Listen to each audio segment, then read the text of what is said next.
Halo, assalamualaikum warahmatullahi wabarakatuh. Berjumpa lagi dengan dari channel yang senantiasa menemani teman-teman semua dalam berbagai program baik P3K, PTPG, dari seleksi sampai ini nanti ya. Jadi program baru kita adalah belajar persiapan UP. Kalau teman-teman tidak belajar dari sekarang maka nanti akan kesulitan gitu ya. Oke, kita lanjutkan untuk program belajar kita, program belajar UP PPG PGSD 2022. Kita masih belajar tentang penilaian yang part kedua. Jadi kita akan bedah kisi-kisinya yang keluar di UP PPG 2022 gitu ya. Silakan teman-teman simak baik-baik penjelasannya. Nah, ini sambil promosi ya teman-teman. Ini bagi teman-teman yang belum memiliki e-booknya. E-book ini isinya banyak sekali soal tentang UP PPG ya. Bisa digunakan untuk UP PPG, retake dan pretest karena memang kisi-kisinya sama. Varian soalnya sudah banyak sekali yang diberikan ya. Jadi teman-teman yang belum punya e-book ini ya, disarankan untuk belajar ini, dipelajari seluruh soalnya. Kemudian yang paling penting adalah tidak hanya soal-soalnya dipelajari, tapi juga dipahami mekanisme cara menjawabnya. Karena nanti varian soalnya memang banyak sekali, gitu ya. E-book PPG PGSD digunakan biasanya untuk UP PPG, ya pakai itu. Disarikan dari FR UP PPG 2021 dan kebetulan itu sama dengan kisi-kisi Daljab ya, kisi-kisi seleksi akademik Daljab kemarin, ya. Teman-teman selain mendapatkan e-book ini senilai 50.000 juga akan mendapatkan program tryout. Nah, untuk mendapatkan e-book ini silahkan teman-teman hubungi nomor yang tersedia di sini gitu ya. Oke, sekarang kita mulai saja dengan soal-soalnya. Kita mulai yang pertama, silahkan teman-teman jawab. Ini soalnya seperti ini. Salah satu tahap dalam perkembangan kognitif peserta didik adalah tahap operasional konkret. Nah, sesuai dengan tahapan tersebut, proses pembelajaran di kelas lebih menekankan pada beberapa hal, yaitu titik-titik. Ini yang ditanyakan adalah tahap operasional konkret itu kira-kira seperti apa? Apakah pemberian tugas yang tidak rutin, penggunaan metode pembelajaran yang bervariasi, penggunaan media sumber belajar alat peraga, penekanan pada belajar yang baik, sikap belajar yang baik, atau pemberian tugas rutin. Nah, kita harus mengenal ya, tahapan operasional konkret itu, untuk jawab soal ini, tahapan operasional konkret itu adalah tahapan yang dikemukakan oleh Jean Piaget ya. Jadi Jean Piaget itu mengemukakan bahwa anak di usia dasar, anak di usia 7 sampai 12 ya kelihatannya 7 sampai 12 itu pada tahap operasional konkret. Seperti apa gambarannya? Seperti ini teman-teman. Jadi operasional dalam teori Piaget itu prosedur melakukan tindakan secara mental terhadap objek ya. Ciri dari tahapan ini adalah operasi mental yang jarang, operasi mentalnya jarang, kemudian logikanya belum memadai. Maka dari itu menggunakan dan merepresentasikan objek dengan gambaran dan kata-kata diperlukan untuk mengatasi hal tersebut. Itu untuk anak usia SD atau 7 sampai 13 tahun gitu ya. Oleh karena itu penting dalam penggunaan media konkret maupun sumber belajar yang konkret. Itu teorinya Jean Piaget untuk tahapan operasional konkret sekitar 7 sampai 12 tahun gitu ya.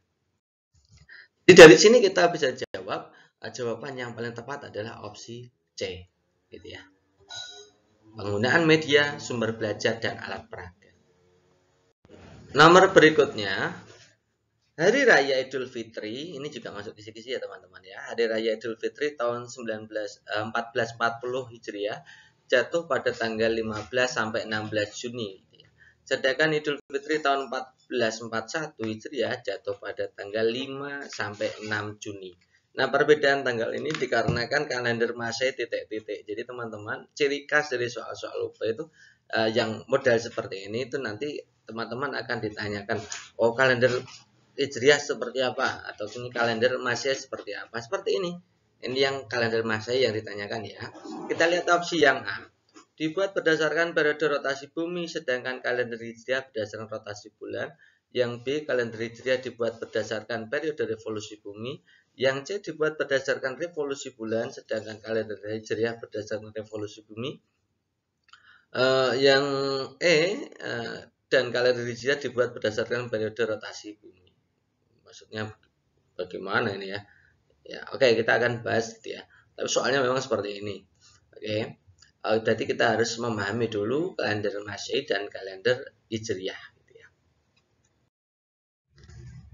Jadi menurut kalender Hijriah itu yang dipakai oleh orang-orang Islam gitu ya, untuk menandai puasa, kemudian ada Idul Fitri dan lain-lain gitu ya. Kalender Hijriah itu menggunakan revolusi bulan ya terhadap bumi sebagai dasar perhitungan.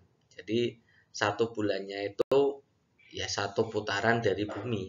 Ya, jadi satu putaran dari bulan ke bumi itu ya. Sebagai dasar perhitungan revolusi ya. Kemudian revolusi bulan terhadap bumi itu nilainya kisarannya 354 hari atau disebut 1 tahun Hijriah. Ya, jumlah hari totalnya itu ya. Kemudian kalender Masehi itu menggunakan revolusi bumi terhadap matahari sebagai dasar perhitungan. 1 tahunnya adalah 365 hari. Ya, 365 hari. Atau disebut sebagai tahun Masehi. 1 tahun Masehi, sama 1 tahun Masehi ya. Oke, paham ya. Jadi kalau kalender Hijriah itu menggunakan revolusi bulan terhadap bumi. Jumlah 1 tahunnya adalah 354 hari. Kemudian kalau kalender Masehi menggunakan revolusi bumi terhadap matahari, totalnya 1 tahun adalah 365 hari. Jadi kita bisa jawab kalau kita lihat opsi yang A ya. Apakah kalender Masehi itu dibuat berdasarkan periode rotasi bumi? Bukan rotasi ya, tapi dua-duanya memang tentang revolusi, bukan rotasi. Jadi opsi A jelas salah. Yang B, kalender Hijriah dibuat berdasarkan revolusi bumi, bukan ya. Yang revolusi bumi harusnya adalah kalender Masehi. Kemudian yang C dibuat berdasarkan revolusi bulan. Revolusi bulan itu harusnya bukan Masehi tapi Hijriah ya. Jadi C juga salah. Yang D dibuat berdasarkan periode revolusi bumi, benar. Hijriah berdasarkan revolusi bulan, benar ya. Jadi jawaban yang tepat adalah opsi D. Next soal berikutnya, guru kelas 1 SD sudah mulai mengajarkan pengurangan 2 angka dengan teknik meminjam. Nah, pada saat pandemi materi ini terpaksa disajikan dengan video. Ketika dikonfirmasi, banyak orang yang mengeluh karena anaknya kurang menguasai teknik tersebut. Jadi ini intinya sistem pembelajarannya adalah materinya adalah teknik meminjam, sistem pembelajarannya dengan menggunakan video. Kita tahu bahwa anak kelas 1 itu masuk dalam tahap operasional konkret ya, jadi tidak mungkin diajarkan hanya dengan lewat video gitu ya. Jadi orang tua banyak mengeluh, intinya seperti itu. Nah, teori belajar manakah yang menjelaskan fenomena itu? Silakan teman-teman jawab A sampai E. Yang A, teori belajar matematika harian bahwa belajar dimulai dengan masalah way of thinking dan diakhiri dengan way of understanding. Kemudian yang B, teori Vygotsky menyatakan bahwa belajar harus dimulai dari hal-hal yang dikenali siswa. Yang C, teori belajar dengan mengulang-ulang atau learning. Yang D, belajar harus sesuai tahap berpikir kognitifnya atau sesuai teori Piaget. Atau yang E, siswa harus banyak praktik seperti yang disampaikan dalam teori belajar Brushow gitu ya. Oke, kita akan bahas ini. Silakan teman-teman coba dulu.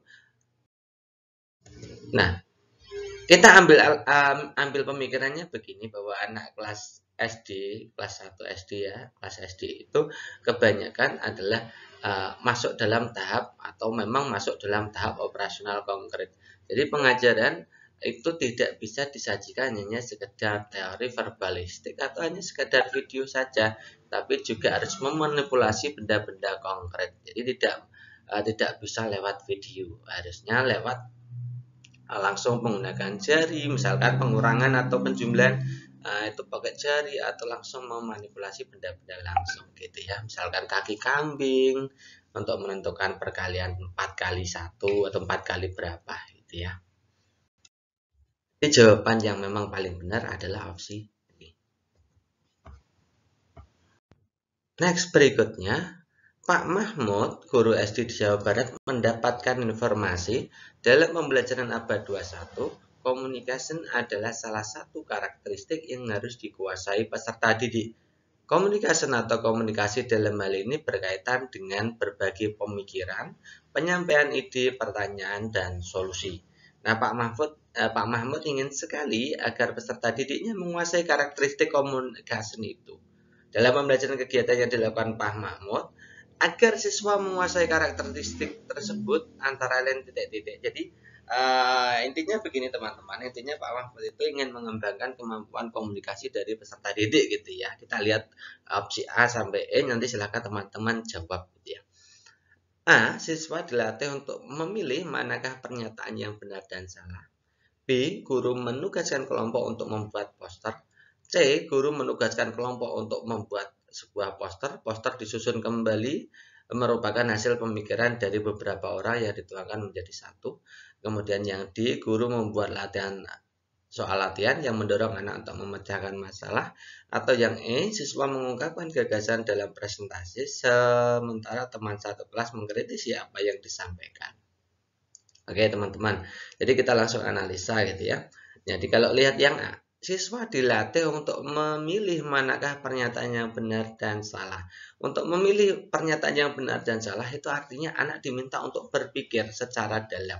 Nah, berpikir secara dalam ini dalam keterampilan ABA 21 disebut critical thinking atau berpikir kritis. Jadi opsi A itu berpikir kritis gitu ya, atau critical thinking.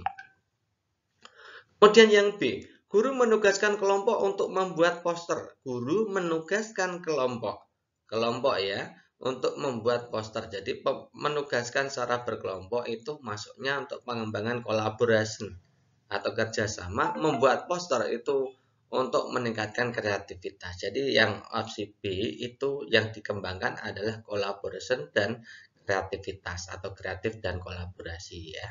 Yang C, menugaskan kelompok membuat poster ya, itu kolaborasi kreativitas. Kemudian poster disusun merupakan hasil pemikiran dari beberapa orang yang dituangkan jadi satu, berarti ini masuk kolaborasi juga. Kemudian pemikiran dari beberapa orang itu artinya inovasinya juga masuk. Kemudian critical thinkingnya juga masuk, ini creative thinking, collaboration, dan critical thinking atau berpikir kritis. C itu banyak sekali yang diujikan atau dikembangkan. Yang di guru membuat soal latihan yang mendorong untuk memecahkan masalah. Kemampuan memecahkan masalah itu dalam 4C atau keterampilan ABA 21 itu masuknya di problem solving. Kemudian yang E, siswa mengungkapkan gagasan dalam presentasi, sementara teman satu kelas mengkritisi apa yang disampaikan. Ini berarti communication dan critical thinking juga bisa. Tapi ini tujuannya memang communication. Jadi jawaban yang paling tepat adalah opsi E. Soal berikutnya yang sesuai kisi-kisi adalah tentang menghitung jarak kecepatan waktu. Gitu ya. Contoh soalnya seperti ini. Sebuah bus dengan kecepatan rata-rata 65 km per jam berangkat dari kota A pada pukul 7, tiba di kota B pukul 19.45. Namun di perjalanan bus berhenti sebanyak 2 kali untuk istirahat. Ya, masing-masing 15 menit dan 30 menit. Berapa jarak antar kota A dan kota B? Oke, teman-teman, kalau soalnya seperti ini silakan teman-teman jawab pakai siapkan kertas dan pensilnya. Itu ya. Jadi di pause dulu, kemudian kita coba bagaimana skema pengerjaannya. Coba teman-teman lihat, kita mulai ya pembahasannya ya. Kecepatan rata-ratanya adalah 65. Kita lihat yang berangkatnya dari kota A ke kota B itu waktu totalnya berapa? Kan jam 7 sampai jam 19.45. Itu artinya jam 12 jam lebih 45 menit ya. Jadi total waktunya 12 jam 45 menit. Nah, ternyata di situ bis itu berhenti 2 kali istirahat. Artinya total perjalanannya yang selama perjalanan tidak dihitung harusnya kan ya. Jadi waktu berhentinya kita ya total 15 menit tambah 30 menit berarti yang 45 menit. Jadi total dalam perjalanannya ya, yang di perjalanan dipotong dengan waktu istirahat itu berarti kalau kita kurangkan 12 jam 45 menit dikurangi 45 menit ketemunya 12 jam tepat ya, waktunya. Nah, karena kecepatannya 65 waktunya 12, maka mencari jarak tinggal kita kalikan saja kecepatan kali waktu ya.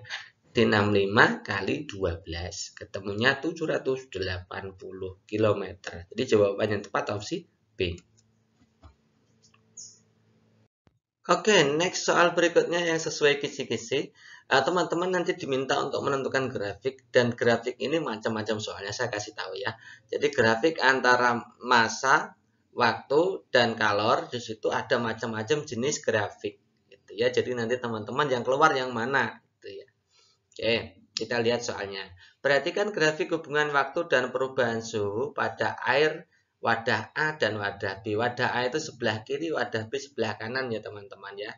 Itu tidak tertulis ya, lupa tidak tertulis. Yang wadah A sebelah kiri, wadah B sebelah kanan gitu ya. Diketahui massa wadah A sama dengan massa wadah B. Jadi massanya sama. Ingat ya, massanya sama. Berdasarkan grafik tersebut, besar kalor yang diperlukan es untuk melebur dalam wadah A adalah titik-titik. Jadi kita akan membandingkan A dan B seperti apa. Yang A bagaimana? Apakah sama dengan B karena es memiliki kalor lebur yang sama? B memerlukan kalor yang lebih besar daripada wadah B. C sama dengan wadah B karena es memiliki kalor jenis yang sama. Yang D sama dengan wadah B karena es sama-sama pada tahap melebur. Yang E memerlukan kalor yang lebih kecil daripada wadah B. Oke, kita lihat ya, yang di situ berdasarkan grafik tersebut besarnya kalor yang diperlukan es untuk melebur. Jadi yang posisi melebur ya. Oke, kita akan jawab. Silakan teman-teman jawab dulu ini ya. Oke, kita akan jawab. Ini gambarnya seperti ini. Yang ditanyakan tadi es melebur. Nah, posisi melebur itu letaknya di sini teman-teman. Ini melebur ya. Nah, kalau ada garis naik, yang naik itu adalah perubahan suhu. Nah, ketika melebur itu yang fungsinya yang paling utama adalah kalor leburnya. Gitu ya. Kalor leburnya. Oke, kita lihat di situ grafiknya. Yang mendatar dilihat teman-teman, yang mendatar itu kan tulisannya kalori ya. Kalori ya. Ada dua jenis pertanyaan seperti ini. Ada yang tipenya kalori seperti ini. Ada yang tipenya adalah waktu. Ya. Atau suhu atau waktu biasanya ya. Waktu. Ya. Jadi ada tipenya waktu, ada tipenya kalori. Nah, kalau kalori itu artinya kalor yang diperlukan.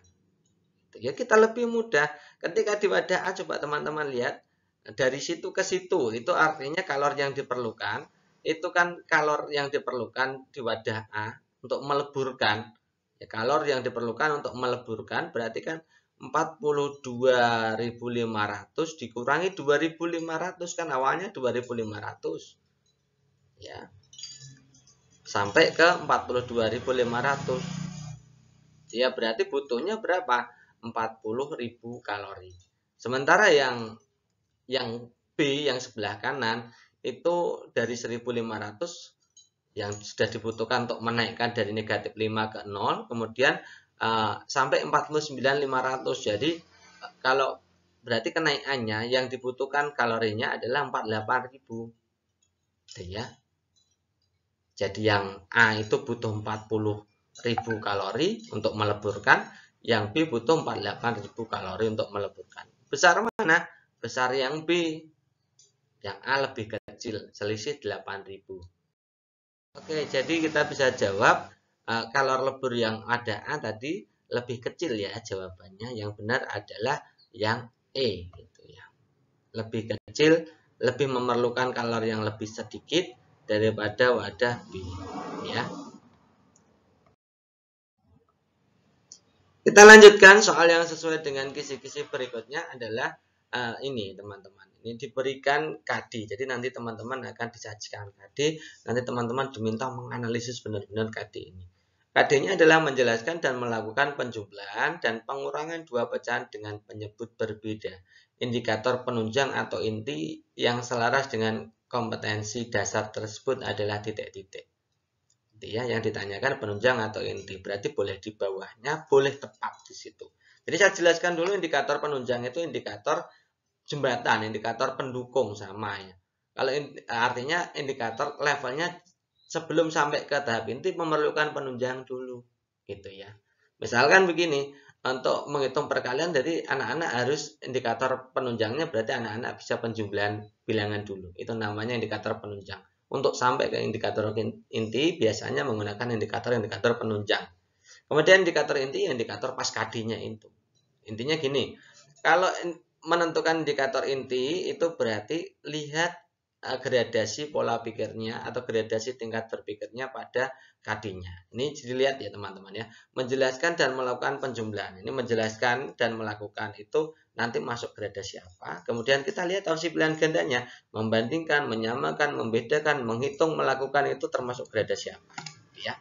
Coba saya ulang kembali tentang gradasi penilaian menurut Anderson Catbold atau taksonomi Bloom. Ya, ranah kognitif. C1 itu mengingat, itu biasanya artinya mengambil pengetahuan yang relevan dari ingatan. Kata kerjanya biasanya ya mengingat, mendaftar, mengulang, meniru, menyebutkan, menulis. Kemudian memahami itu membangun arti, itu kata kerja yang biasanya dipakai menjelaskan, mengklasifikasi, mengelompokkan, menerima, melaporkan, mengidentifikasi dan lain-lain. C3 mengaplikasi atau menerapkan. Ini biasanya menggunakan, mendemonstrasikan, mengilustrasikan, mengoperasikan, menentukan, melakukan, membagikan, dan lain-lain. C4-nya adalah menganalisis, itu biasanya kata kerjanya adalah membandingkan. Membandingkan itu kadang ya C5 ya. Tapi yang paling penting teman-teman kalau menganalisis ya menganalisis, memeriksa, mengkritisi, menelaah, menghubungkan, merasionalkan. C5 itu evaluasi, itu menyimpulkan, mengevaluasi, menilai, menyanggah, memutuskan, mendukung, mengeneralisasi, menguji, membandingkan. Sama ya, ada membandingkannya juga ya. C6 mencipta, itu mengkonstruksi, mendesain, mengkreasi, mengembangkan, menulis, memformulasikan, dan menemukan. Jadi menemukan itu bisa masuk C6, bisa masuk C4 juga. Tahapannya tergantung beda-beda gitu ya. Di sini jelas ya, menjelaskan tadi masuknya di C2 yang di soal ya. Menjelaskan C2 melakukan itu C3. C2 dan C3 ya. Jadi kalau indikator penunjang atau inti berarti jawabannya harusnya levelnya di bawah C2, C3 atau sampai di C2, C3. Ya, kalau kita lihat membandingkan itu C5. Menyamakan pecahan dengan penyebut sama itu C1. C2 juga bisa. Membedakan itu berarti masuknya di C4. Membedakan C5 juga bisa membedakan gitu. Karena itu artinya membedakan itu bisa membandingkan kan juga sama ya. Kayak menghitung pengurangan itu juga masuk C3. Nah, kemudian yang E menjumlahkan dua pecahan dengan melakukan penjumlahan itu C3. Loh kok ada yang C2, ada yang C3? Yang mana jawabannya? Kita lihat yang penuhnya seperti apa. Di situ materinya adalah penjumlahan pengurangan dua pecahan dengan penyebut beda. Jadi tidak hanya pengurangan pecahan saja, tapi penyebutnya beda. Ya, jadi E yang lebih memenuhi. Kalau yang B itu kurang ya. Yang D atau yang E yang paling memenuhi. Kalau penunjang saja maka pilih yang B. Tapi kalau di sini adalah penunjang atau inti, berarti bisa penunjang, bisa inti, maka jawaban yang paling tepat adalah opsi E. Oke, next berikutnya. Ini tentang data. Ya, diberikan data hasil pengukuran sebagai berikut. 7, 9, 9, 10, 10, 10, 11, 12, 12, 14. Berarti ini sudah diurutkan gitu ya. Lebih mudah kalau sudah diurutkan. Manakah dari pernyataan berikut yang benar? Jadi kita diminta untuk menganalisis data-data yang benar berdasarkan contoh soal yang atas itu. Apakah A, ada 6 data pada hasil pengukuran tersebut? Nah, apakah di situ 6 data? Bukan ya teman-teman ya. Jadi itu ada berapa itu? 1, 2, 3, 4, 5, 6, 7, 8, 9, 10. Ada 10 gitu ya. Nah, berarti bukan. Yang B, data tersebut adalah data kontinu. Bukan ya. Data kontinu itu data interval gitu ya. Jadi ini bukan. Itu data tunggal, bukan data kontinu. Yang C, jangkauan interkuartilnya data di atas adalah 4. Jadi kita diminta hitung dulu ya. Kemudian yang D, saya menggunakan datum yang terletak di tengah-tengah dari 7, 9, 9, 10, 10 untuk menentukan Q1. Nah, nanti kita coba ya. Kemudian data adalah 10,5. Oke, kita akan coba. Untuk menjawab soal itu coba kita kerjakan begini teman-teman. Silakan. Ini datanya kita pasang dulu gitu ya soalnya. Jadi kita pertama itu menentukan median. Menentukan median berarti letaknya di sini ya teman-teman. Nah, ini di sini. Sebelah kiri 5, sebelah kanan 5. Berarti mencari mediannya adalah 10 tambah 10 dibagi 2 kan gitu ya. 10 tambah 10 dibagi 2 itu ketemunya 10. Oke, kemudian kita cari kuartil 1. Kuartil 1 berarti di sebelah kirinya. Kan ada 7, 9, 9, 10, 10. Itu yang kita lihat ya. Mencari kuartilnya berarti tengah-tengah antara 7, 9, 9, 10, 10. Berarti di sini itu Q1. Ya, jadi 9. Q3-nya 12, teman-teman bisa lihat sendiri ya. Jadi jangkauan interkuartilnya ya 12 dikurangi 9 ketemunya 3. Ini tadi. Ya, jadi untuk menentukan Q1 berarti menggunakan nilai tengah dari data 7, 9, 9, 10, 10, 10. Nah, itu standar ya. 7, 9, 9, 10, 10 gitu ya. Tadi Q3-nya. Gitu ya teman-teman ya. Jadi paham sekarang gitu ya.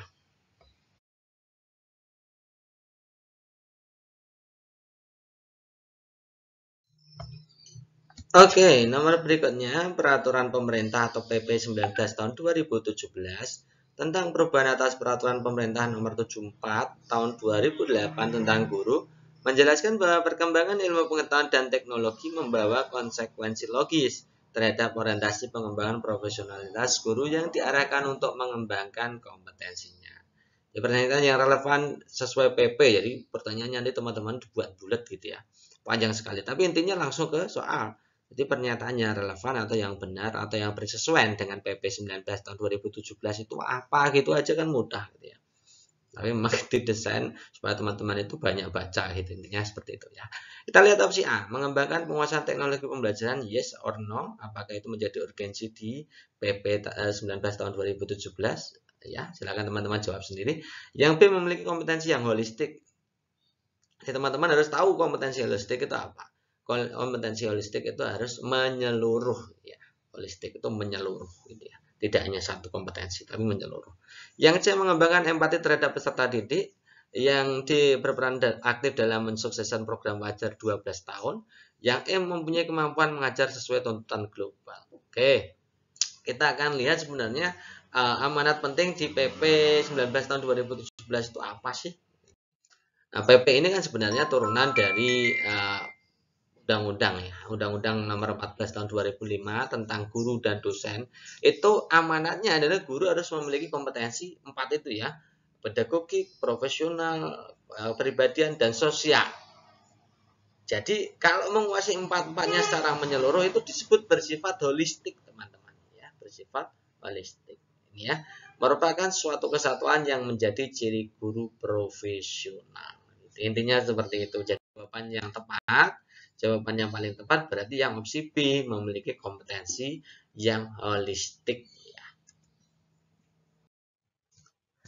Nah, ini sekedar informasi teman-teman, informasi untuk membantu teman-teman dalam rangka meluluskan atau mencapai grade pretest PPG atau seleksi akademik PPG Daljab 2022.